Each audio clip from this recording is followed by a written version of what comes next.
We saw Nick Pivetta's best outing of spring training thus far, and a lot of patience from Triston Casas, and Yu Chang was having a heck of a time in the World Baseball Classic.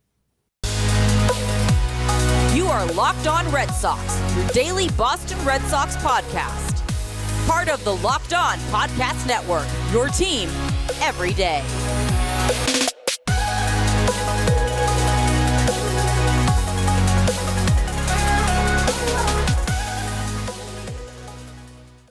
Today's episode of Locked On Red Sox is brought to you by FanDuel Sportsbook, the official sportsbook of Locked On. Make every moment more and visit FanDuel.com/LockedOn today to get started. Thank you for making Locked On Red Sox your first listen of every single day. I'm your host, NESN's Lauren Willand. As always, Jake Ignaszewski, Jake Iggy. He is back after a few days, still in Atlanta, but now he is back on the pod for this week. And there's a lot of, you go away for a couple of days and the Red Sox start losing games. So I think we're going to have to start keeping you in New England, even though it's wicked snowy here. You probably don't even want to be in New England right now. But we saw a lot of good things despite the losses. We saw, Meyer and Miguel Blaze kind of not put on a show, but they showed a lot of their talent and a lot of good things to look forward to. And Tuesday we've seen a lot of patience from Casas all season, but we had a really strong showing of patience from Casas on Tuesday. Just incredible plate patience.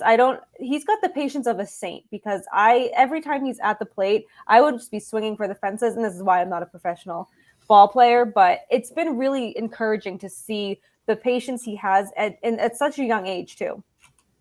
I agree. And, that's one thing, watching him play in Portland, Worcester last year, obviously. And, for the short stint that we saw, obviously, in Fort Myers early on going into this season, he just does a great job of having great plate discipline, great patience. And, that's one thing that I think this Red Sox team sort of got away from last year. We saw in 21, obviously, in the first half, they were swinging at absolutely everything. Korver came along, sort of ingrained the plate discipline, the patience a little bit going into the later part of the year, also into the playoffs.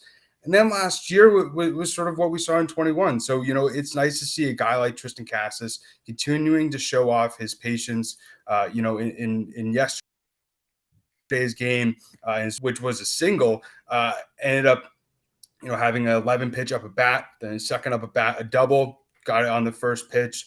And then his last two up at bats, 7 pitches for a ground out, and then 8 pitches for a walk. And, you're just continuously impressed on what he's not only able to do at the plate, but also, with what he's able to show with his maturity as a rookie. But I'm hoping that, this plate discipline not only, is able to help him throughout the season, but is maybe able to rub off on some of the other guys, which we've seen happen a little bit more throughout this spring training, because we're starting to see some of the walks continue to stack up.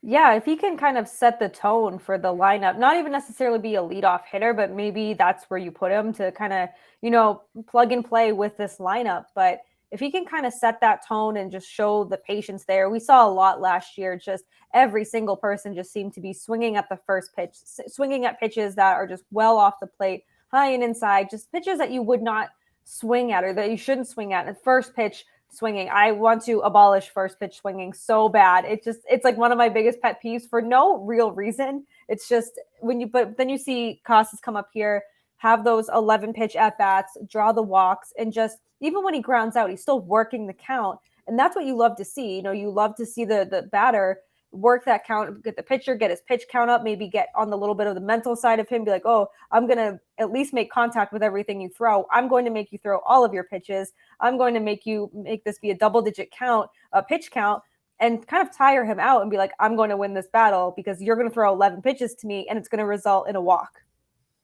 Right. And, that also obviously drives up the pitcher's pitch count, obviously can shorten some of the opposing pitchers' outings, get, the opposing team to get more into their bullpen, which could stack up even more of offensive production for the Red Sox. And so, I think especially with what we've seen early on in spring training, we're seeing a lot of hitters have great patience similar to Casas.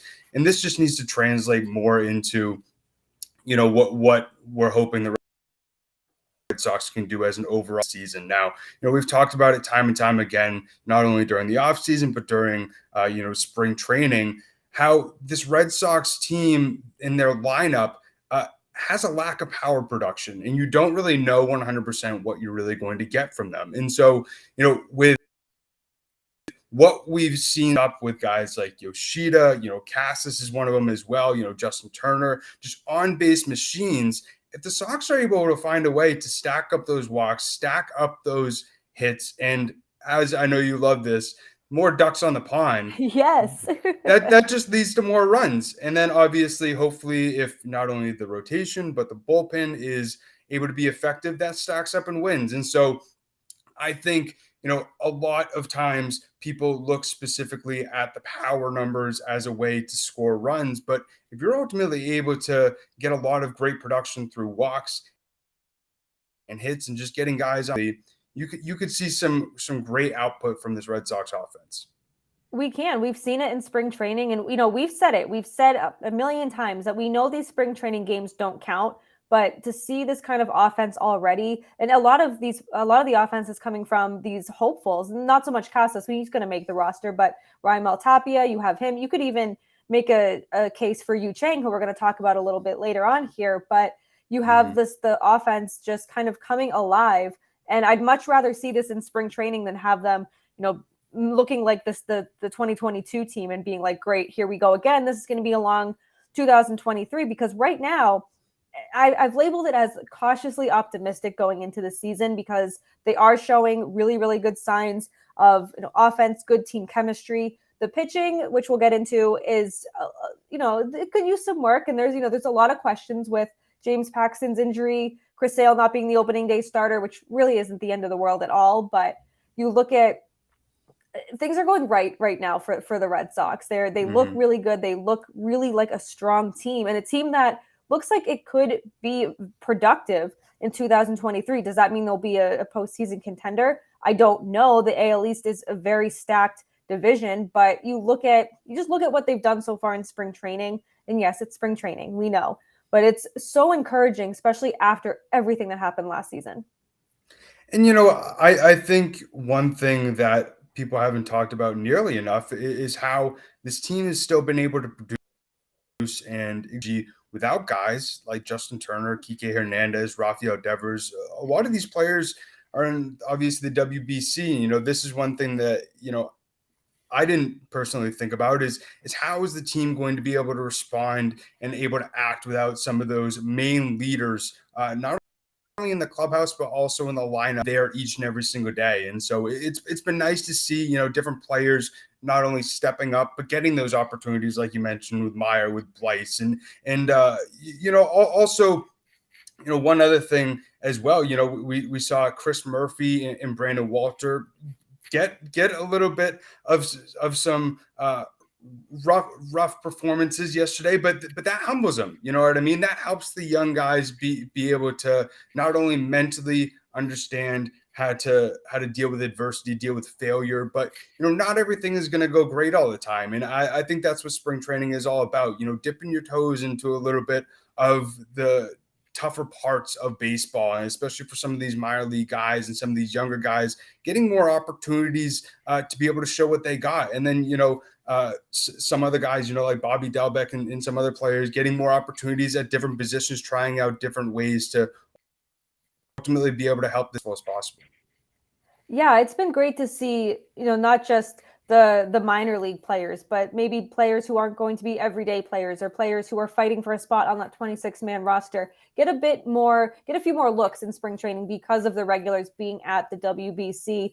And they're fighting they're fighting for a roster spot, and they are really showing that just what they could do and how much they want to be on this team, which I also think is very, very encouraging to see. And another encouraging thing we saw on Tuesday was Nick Pivetta's best start. He really needed a good start this spring training. We've talked about how, could be a big season for him, because he needs to be as durable as he was last year. Just I would like, 7 innings of 2 runs and not getting shelled through the first 4 innings. But we will talk about Nick Pivetta, his start. We'll also talk about Yu Chang and the fun he had throughout the WBC as soon as Jake tells you about FanDuel. The midway point of the NBA season is here, and now is the perfect time to download FanDuel, America's #1 sportsbook, because new customers get a no-sweat first bet up to $1,000. That's bonus bets back if your first bet doesn't win. Just download the FanDuel Sportsbook app. It's safe, secure, and super easy to use. Then you can bet on everything from the money line to point scores and threes drained. And now that, especially in Massachusetts, betting is legal, you can bet on futures like the Red Sox making the playoffs, winning the World Series, or even a guy like Triston Casas or Brian Bayo winning the Rookie of the Year. Plus, FanDuel bets for a chance at a bigger payout with same-game parlay. So don't miss the chance to get your no-sweat first bet up to $1,000 in bonus bets when you go to FanDuel.com/lockedon. That's FanDuel.com/lockedon to learn more. Make every moment more with FanDuel, the official sports betting partner of the NBA. So Nick Pivetta, like we mentioned, he was due for a really, really good start. He was incredibly durable for the Red Sox last year. You would have liked a little more consistency in numbers-wise, but he did not miss a start last year. He was ready to go every 5 days or every 5 games, and he struggled a bit to begin spring training. But Tuesday, he showed up 4 innings pitched, 4 hits, 1 earned run, 1 walk, and 5 strikeouts. Sure, you'd like the hits to be a little bit less over the 4 innings, but you look at the 1 earned run, and then you look at his last 2 starts where he had 3 runs in the first one, 2 in the second, and now it's 1. So maybe his next start will be 0. We're going just down and doing a little countdown here. But I was very encouraged by what we saw, minus the 4 hits. I don't like the hits averaging a hit per inning, but you kind of take what you can get right now. I'm looking at the 5 strikeouts and the 1 earned run. And you mentioned it. He has to be that durable pitcher in this rotation. We've seen essentially a lot of these starting pitchers dropping like flies with injuries. Obviously we brought up Bayo, Whitlock, and Paxton, and especially with some older guys like Sale and Kluber, who you don't really know how many innings you're really going to get from them. And even though Pivetta doesn't always give you production, I've brought this comparison up before, but he reminds me a lot of Eduardo Rodriguez. Sometimes he'll have a 2 or 1 hit outing with 8 strikeouts, and he's had plenty of those, and then out of nowhere he'll allow 5 earned runs for the next 2 starts or something like that. But he almost had 180 innings last season. If how much the Red Sox are essentially going to have to rely on him being one of those innings eaters, being able to have him be productive is something that is going to be really key for the Red Sox being able to stack up these wins. And I think especially with more of a bright spot from what we saw in yesterday's outing, see him get back into his normal form, getting prepared leading up to opening day. And, I think you could also point to some of his slow start from spring still being able to build up from COVID. We've heard a lot of players talk about how they feel dehydrated, how they feel weak coming back from having COVID. And so, obviously took some time off, had to be taken off of the field after, feeling dizzy early in spring training. So, it's nice to see him building back up his health and also building back up sort of his semi-dominant production. Yeah, that's a huge thing too, is that he had COVID really bad and it took a toll on his body afterward. Like he couldn't even get through 1 pitch without being like, I need to get off this field, get out of the sun, and just kind of lay down and relax. So that was also very, very encouraging to see that he could get through the 4 innings and just kind of turn in the most dominant performance we've seen from him this spring. I'd still like to see a little bit more, and I'm sure with his next start, hopefully he'll see at least 4 innings, and maybe he can go 5 and start really getting himself stretched out. And we don't know where he's going to be in the rotation. We know that Corey Kluber probably will start opening day, but we don't know where Pivetta will fall in that rotation. I'd love for him to be, that solid 4 or 5 guy, which I think is what he really is. But if he can come back and if he can give you the 25, 30 starts and be, what we saw today, I'll take it. I will gladly take it. And the whole eating innings thing is so important, especially, you mentioned James Paxton, Brian Bayo, Garrett Whitlock, even with Tanner Houck, Chris Sale, you don't know how many innings these guys are going to give you. And it kind of reminded me of Rick Porcello. I mean, he ate innings all the time. He provided so many outings where he would just eat up innings for you and save your bullpen. And you need someone like that. And maybe Pivetta can be that guy where he's always going to be out there. And if he can give you, I'd say, 6 innings every start on average, right. I'd say that's going to help your bullpen in the long run. You obviously want starts like we saw on Tuesday, but he could be almost like an X factor in this rotation, or maybe they're going to use him as a longer inning relief guy. He could be an X factor there too. And, that semi-B brought up early in spring training. Some reporters asked him, if he is a starter. And he sort of gave not so much of a snarky, but like a very quick answer of, no, I'm a starter. Then show us. Then show us that you're able to be a productive starter in this league in innings consistently. Yes, you can go out there and have a 2-hitter. That's great.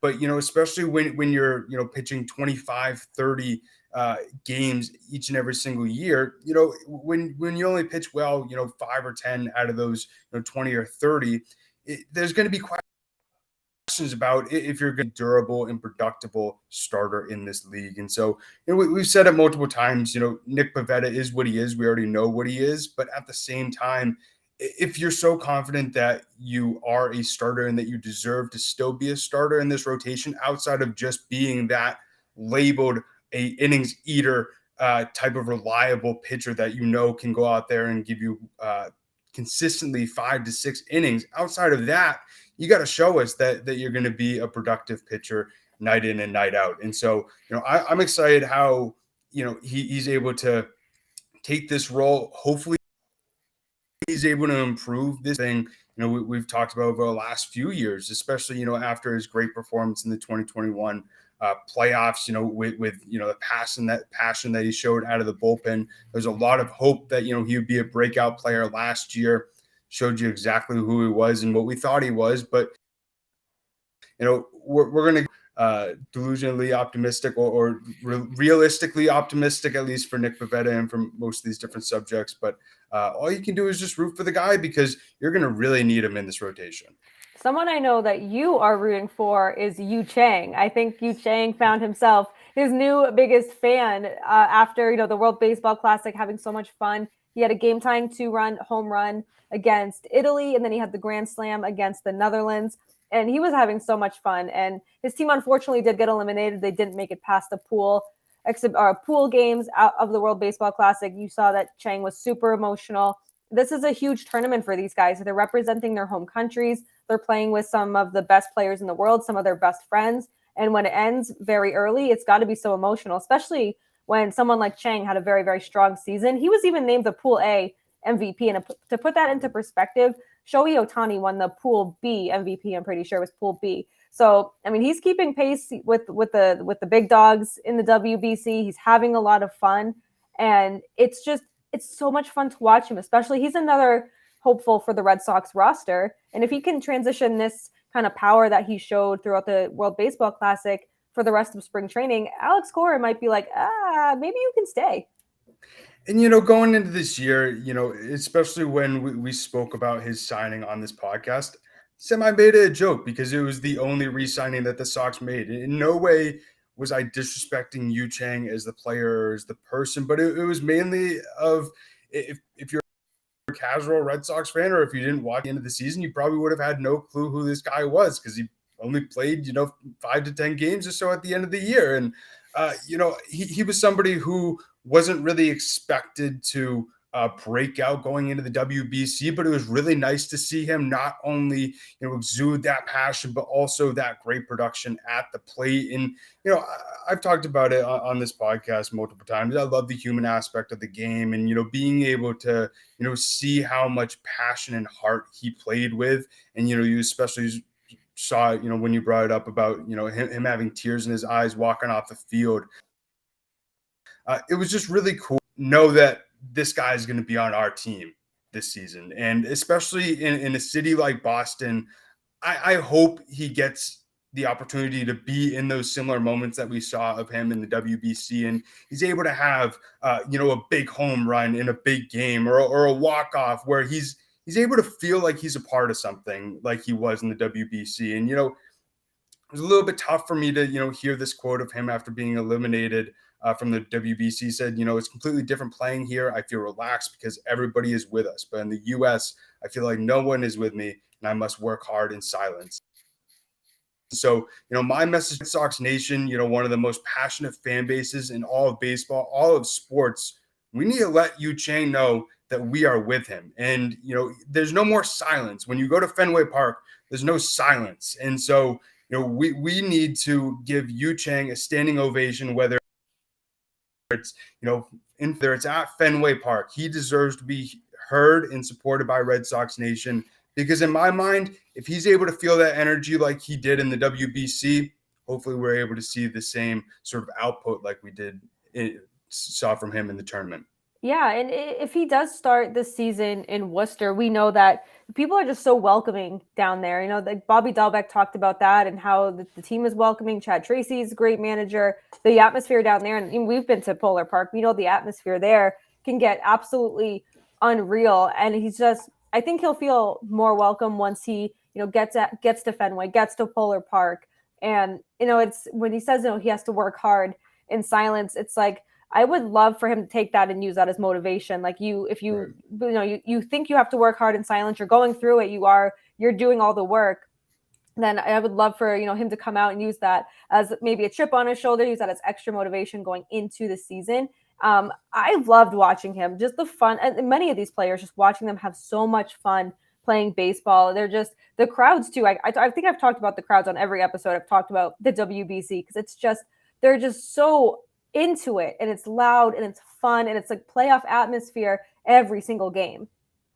And the WBC has been compared a lot to, similar to the Olympics. You could also say semi to the World Cup. And I feel like, especially with the atmosphere that we've seen so far this season, with it being 6 years since it last being played, obviously nothing is fully atmosphere of the biggest stage in soccer. But at the same time, baseball is classified in some people's mind as boring. And I don't think any of these games are boring. Maybe you could say, the 22-2 game or something, some of these blowouts where you already know what the outcome is going to be. But at the same time, even, when you saw Taiwan, losing 7-0, the atmosphere was just unbelievable, even though the fans knew that the team was going to lose. And I think, especially if, Red Sox fans are able to help Yu Chang feel that, I think that we could see him,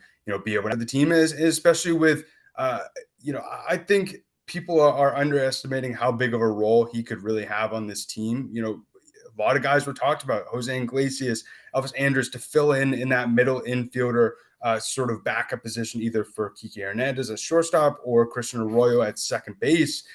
And Chang could play a big role in that, not only whether he's backing up somebody or if an injury, knock on wood, ultimately ends up happening down the line or throughout the season. Chang could be looked at as a really big player, not only in terms of defense, but also in terms of the lineup.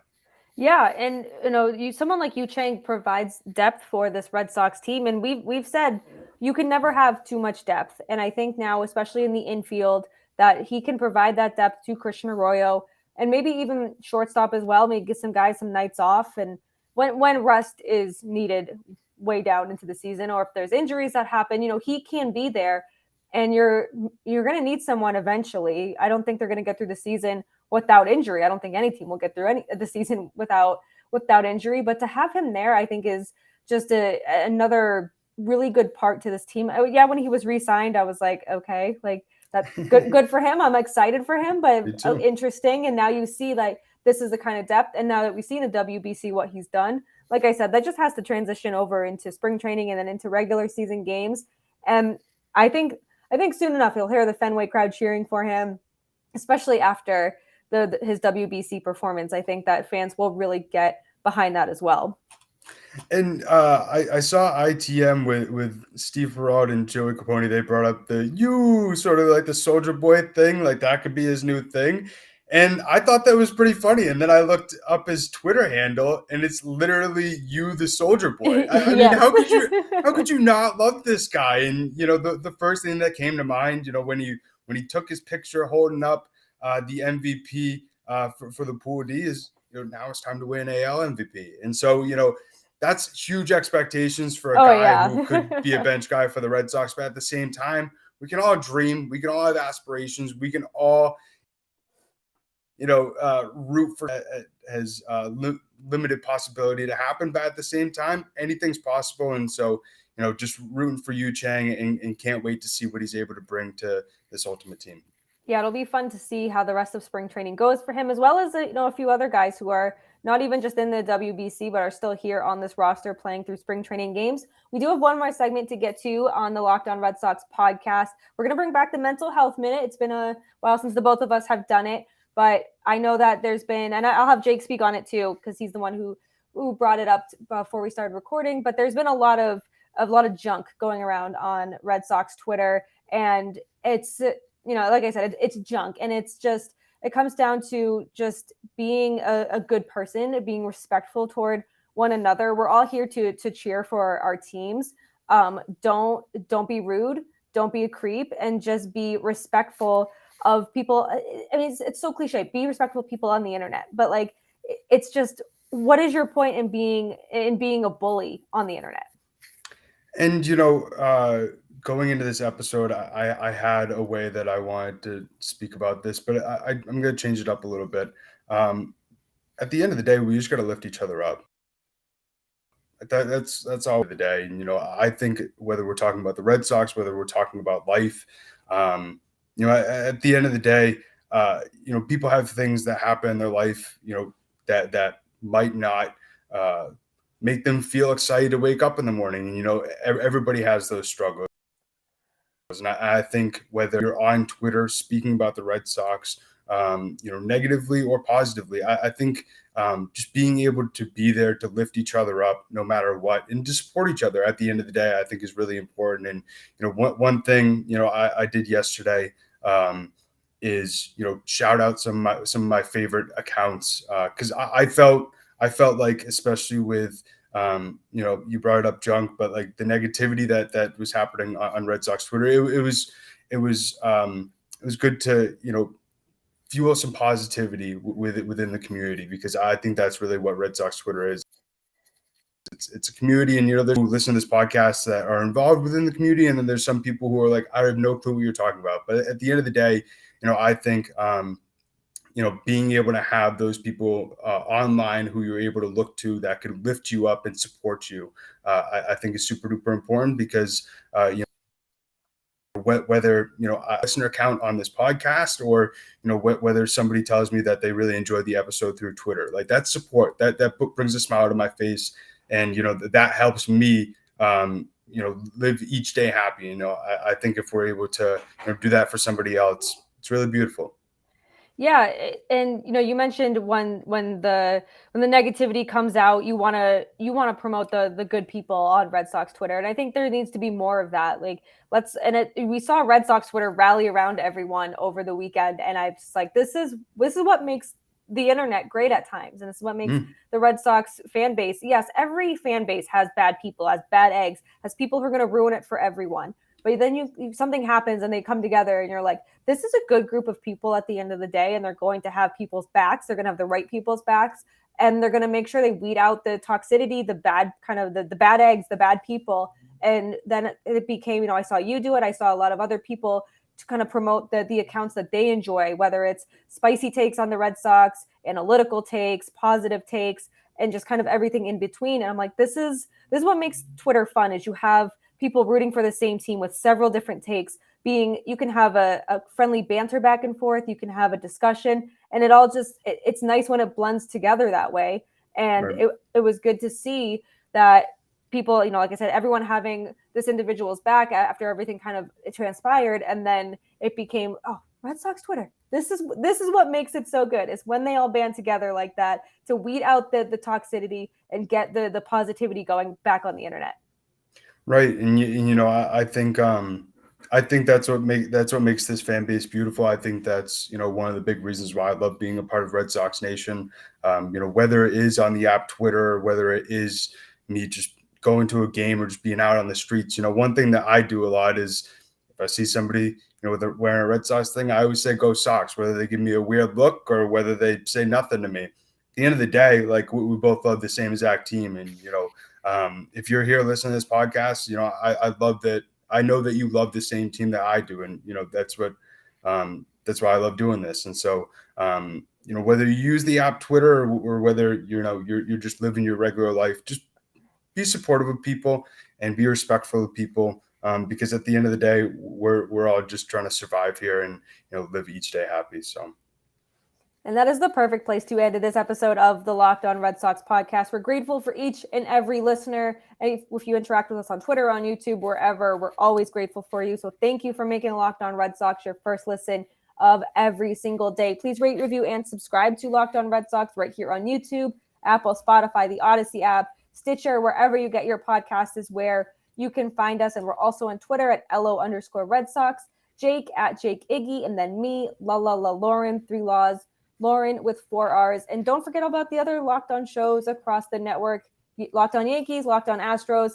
We're all jazzed that it's baseball season. It's almost opening day. We're back Monday through Friday. We're all happy about it. And now that you've made Locked On Red Sox your first listen, head on over to Locked On Fantasy Baseball to make it your second listen, because you can win your fantasy baseball league by listening to Matt and Dom every day as they bring you the best fantasy strategies. Find Locked On Fantasy Baseball wherever you get your podcast and right here on YouTube, part of the Locked On Podcast Network, your team every single day. We'll be back with you tomorrow and Thursday. No, tomorrow is Thursday. We'll get back with you Friday as well.